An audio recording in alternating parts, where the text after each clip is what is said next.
If you have no power over yourself, then you're at the whim of everything else in this world, right? So what does that mean to have power over yourself? Well, and this is a lot of what I talk about in the Daily Laws. It begins with something very simple, which is you have to know who you are, right? So you're walking around in this world. You don't know really who you are. You don't know what your needs are, what you really desire in your life, because you're a product of social media. You're a product of what other people are telling you you should like, what your parents tell you, what your friends tell you. You don't know who you are, what drives you, what really motivates you deep down.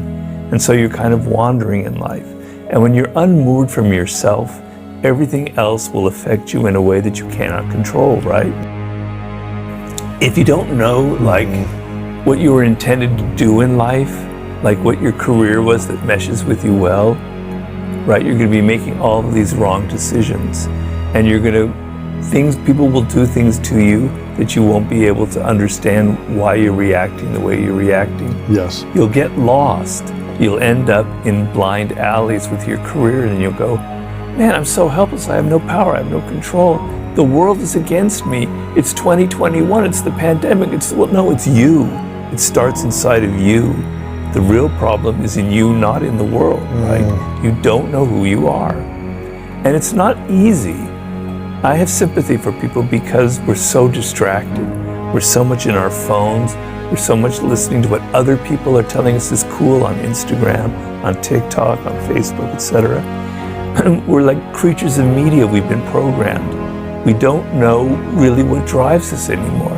We're so tuned to what other people are telling us is what we should be interested in, right? So it's not easy. It takes some time. It takes some reflection, right?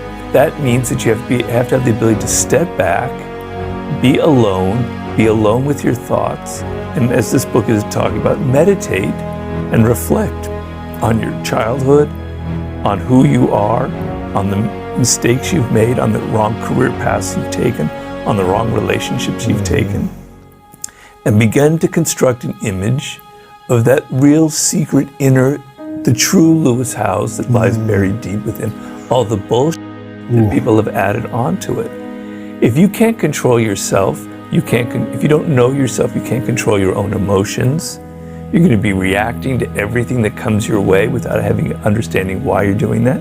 So when you know yourself, you know, I don't need to get angry about this because it's not something that touches me personally. It doesn't matter in the end. Whereas if you don't know who you are, everything affects you personally, and you're getting grumpy and insecure and bitter and resentful. You have to start with yourself. It goes back to the ancient Greeks and the Oracle of Delphi. Know thyself. So I'm a great believer in baby steps, in learning how to do things on a daily basis. So normally when we feel an emotion or we have an idea, we don't examine it. We just assume that's it's just natural. We came up with that on our own. I want you every single day to be examining yourself and to look at yourself. Why do I have that idea? Why am I feeling this sudden emotion? And it's not easy. It can take time, and it can take a degree of introspection that you're not comfortable with. But if you begin to look at yourself and question, why do I feel this way, and examine it and look at perhaps other sources of it, then you can begin this process of understanding instead of just simply accepting that you feel or have this certain idea. So when I write the book on human nature, I admit that I have a negative bias towards human nature. I tend to see the dark side in people. I tend to see their manipulative side, what they're trying to hide. That was the source for the 48 Laws of Power. That was the anger I felt then, that people weren't being honest about how manipulative they can be. I recognize that I have this bias. I recognize that that's who I am. Instead of thinking that, well, I'm just brilliant and my ideas are always correct, I question it, and I question, is my negative bias towards human nature, is that reality, or is it just me? And maybe it's just me because of the way my parents are. You know, my parents were kind of anxious and worried about a lot of things, and I internalized that, and maybe that gave me my negative view on people.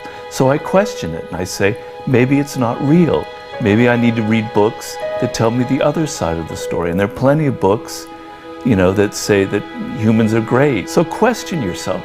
Stop assuming that everything you do is so brilliant and smart and right. And imagine that maybe your ideas don't come from yourself. Maybe you're feeling some political anger or whatever comes from the fact that you're just assuming it from other people. You're following things on Facebook and you're getting swept up in some viral emotion. You want to think that you're completely independent and autonomous, but maybe you're not as independent as you think.